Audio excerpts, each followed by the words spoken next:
partir deste momento, você acompanha o que foi destaque na semana que passou aqui no Jornal Breve. Biden anula a proibição de Trump de transgêneros nas Forças Armadas. O presidente dos Estados Unidos, Joe Biden, derrubou a proibição que seu antecessor, Donald Trump, havia colocado para transgêneros nas Forças Armadas do país. A medida adotada nesta segunda-feira era uma promessa de campanha.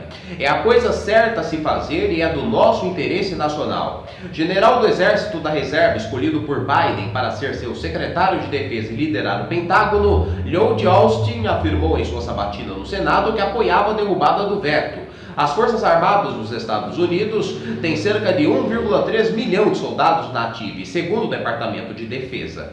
Não há dados oficiais sobre o número de transgêneros, mas o Instituto de Pesquisa de Políticas Rand Corp estimou que em 2016 eram cerca de 2.450 na ativa. O ex-presidente Obama permitiu em 2016 que transgêneros servissem abertamente e recebessem cuidados médicos para a transição de sexo, mas Trump congelou o recrutamento. Ao anunciar a decisão, Trump afirmou que os militares não poderiam ser sobrecarregados com o tremendo custo médico e com a perturbação que a presença dos transgêneros causaria. A medida chegou a ser suspensa pela Justiça por considerá-la discriminatória. Mas em janeiro de 2019, a Suprema Corte Americana autorizou que o veto do então presidente entrasse em vigor.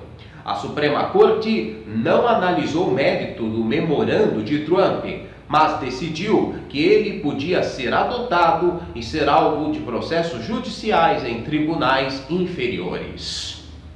Desde auxílio, Guedes sugere congelar salários de funcionalismo. O ministro da Economia, Paulo Guedes, afirmou nesta terça que o governo federal pode adotar o protocolo da crise, caso aumente o número de mortes por Covid no país. A medida, esclareceu, representaria a proibição temporária de aumento de salários aos servidores públicos.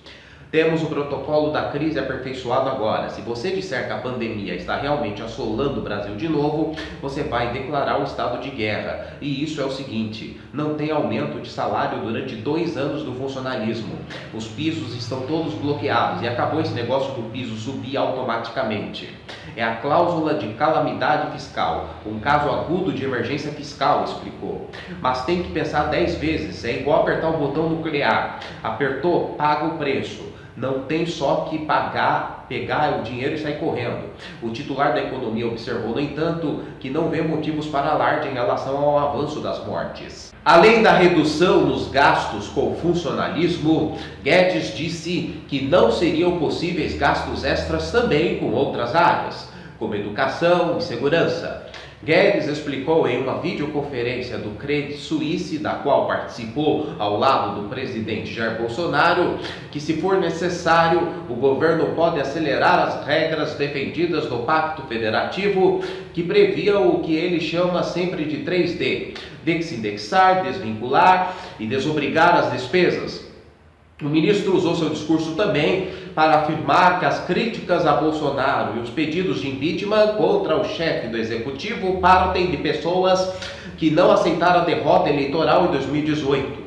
Pouco antes ele citou que Rodrigo Maia, atual presidente da Câmara, travou as pautas reformistas do governo federal por uma questão ideológica, por ser um representante da centro-esquerda. Bolsonaro apela para que caminhoneiros não façam greve com aumento no preço do diesel. O presidente da República, Jair Bolsonaro, fez nesta quarta-feira um apelo aos caminhoneiros para que desistam da paralisação da categoria programada para a semana que vem. Ele confirmou a intenção do governo de reduzir tributos sobre o diesel para aliviar a pressão do reajuste do combustível sobre o bolso dos caminhoneiros, mas ressaltou que não é uma conta fácil de ser feita. Cada centavo de redução no PIS/COFINS sobre o diesel teria impacto de 800 milhões de reais nos cofres públicos. Reconhecemos o valor dos caminhoneiros para a economia. Apelamos para eles que não façam greve, que todos nós vamos perder, pediu o presidente. Triste, Resident Evil Village morre aos 39 anos. A experiente atriz Janet Malski, que trabalhou em múltiplas personagens de Resident Evil Village, incluindo as filhas de Lady Dimitrescu, morreu tragicamente aos 39 anos, vítima de câncer no colo. De acordo com o relatório do The Hollywood Reporter, Malski teve complicações no seu quadro clínico após testar positivo para a Covid-19. Em nota oficial, a Capcom prestou sua homenagem. Nós da Capcom estamos profundamente tristes em ouvir sobre a morte de Janet Maus, a talentosa atriz que ajudou a criar diferentes personagens, incluindo nossas bruxas do mundo de Resident Evil Village. Nossos corações estão com sua família e entes queridos. Dusty Warren, noivo da atriz, também se pronunciou. É com o coração partido que venho aqui informar que Janet Maus morreu na noite passada por complicações de um câncer. Estou destruído, mas ao mesmo tempo orgulhoso por tê-la visto lutar tanto. Ela foi uma guerreira e se manteve graciosa e otimista o tempo todo, inspirando não apenas a mim, como muitos de vocês também. Moderna diz que vacina funciona contra variantes do coronavírus. A empresa de biotecnologia norte-americana Moderna anunciou nesta segunda-feira que a vacina contra a Covid-19 desenvolvida por ela em parceria com o NIAID, Instituto Nacional de Alergia e Doenças Infecciosas dos Estados Unidos, é capaz de neutralizar variantes do coronavírus que foram identificadas no passado no Reino Unido e na África do Sul. Os testes foram realizados com células in vitro logo após os dois governos divulgarem o surgimento das novas cepas no fim do ano passado. Embora diferentes, elas possuem similaridades nas mutações, já que todas ocorreram na chamada proteína spike, uma espécie de chave na superfície do vírus que se conecta aos receptores humanos para o vírus conseguir entrar no organismo. Embora os resultados divulgados sejam otimistas, a Moderna anunciou novas estratégias para combater variantes emergentes, especificamente a da África do Sul. A empresa quer testar uma dose de reforço além das duas atuais, como forma de compensar a perda de anticorpos provocada pela exposição à cepa B1351. Uma linha de pesquisa para uma nova vacina também já foi criada. Os estudos ainda estão na fase 1 e buscam avaliar o benefício imunológico quando a vacina é adaptada para combater essas mutações da proteína spike. Estamos animados com esses novos dados que reforçam nossa confiança de que a vacina da Moderna contra a Covid deve ser protetora contra essas variantes recém-detectadas, disse Stephanie Bankel, diretor executivo da Moderna. Com muita cautela e aproveitando a flexibilidade de nossa plataforma de RNA, estamos avançando na clínica em uma candidata a reforço contra a variante identificada pela primeira vez na República da África do Sul, para determinar se será mais eficaz aumentar os títulos contra essa e outras variantes potencialmente futuras. O ministro Mandetta prevê mega epidemia no Brasil em 60 dias. O ex-ministro da Saúde, Luiz Henrique Mandetta, afirmou nesta quinta-feira, em entrevista ao programa Manhattan Connection da TV Cultura, que em 60 dias o Brasil pode ter uma mega epidemia causada pela nova variante do coronavírus detectada em Manaus. Para Mandetta, a transferência de pacientes para outros estados pode aumentar a disseminação dessa nova cepa. Hoje nós temos 4 grandes crises sanitárias e entrando a quinta crise, que é essa história dessa cepa, dessa variante de Manaus, que o mundo inteiro está fechando os voos para o Brasil e o Brasil está não só aberto normalmente, como está retirando pacientes de Manaus, e mandando para Goiás, mandando para Bahia, mandando para outros lugares, sem fazer os bloqueios de biossegurança. Provavelmente a gente vai plantar essa cepa em todos os territórios da federação e daqui a 60 dias a gente pode ter uma mega epidemia, explicou. Questionado sobre qual seria a vacina preferida, o ex-ministro disse que para o uso individual a da Pfizer seria a melhor opção, com 90% de eficácia.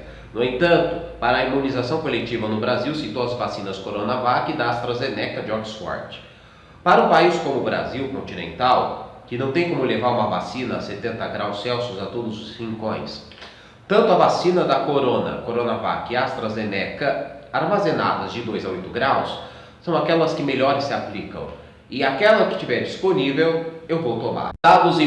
Estados e prefeituras cancelam o ponto facultativo no Carnaval. A decisão ocorre meses após a suspensão das festividades em fevereiro e tem o objetivo de desestimular aglomerações e festas clandestinas em meio ao aumento de casos da Covid-19 no país. A segunda-feira, 15, a terça-feira, 16 e a quarta-feira, até as 14 horas, 17, são considerados facultativos pelo governo federal, o que foi oficializado na portaria do Ministério da Economia de 30 de dezembro.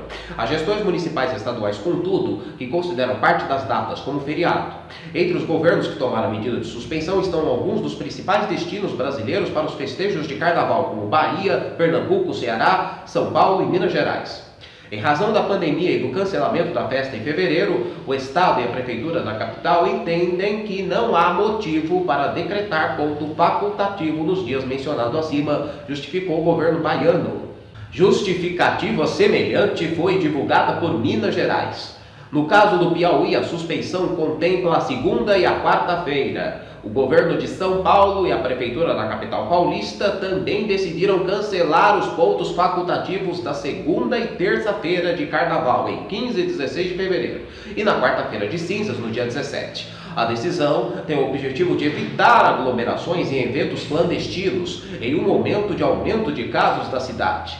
A determinação também foi anunciada por municípios de diferentes portes, como Florianópolis, Ouro Preto, Porto Alegre. Nas cidades com maior histórico de festas de rua, também há uma preocupação para evitar festejos clandestinos. Em Olinda, por exemplo, está prevista uma operação integrada com o governo estadual e polícia militar para monitorar o descumprimento das normas de distanciamento nos principais pontos da cidade. O governo de São Paulo endurece quarentena em Ribeirão Preto, que vai para a fase vermelha. Duas regiões avançam para a fase laranja. A gestão João Dória atualizou a classificação das regiões no plano de flexibilização econômica estadual na tarde desta sexta-feira e incluiu Ribeirão Preto na fase vermelha, a mais restritiva. A mudança ocorre após a região atingir 82% da taxa de ocupação de leitos na UTI para a Covid. Já as regiões de Sorocaba, Presidente Prudente, segundo o governo, melhoraram os indicadores e avançaram à fase laranja. Este final de semana será o primeiro em que todo o estado deverá ficar na fase vermelha da proposta. As regras mais restritivas de isolamento social, determinadas das 20 às 6 da manhã nos dias úteis e aos sábados, domingos e feriados, entraram em vigor na última segunda-feira. Nesta fase só estão autorizados serviços essenciais, como padarias, mercados e farmácias. Já bares, restaurantes e comércio não podem funcionar.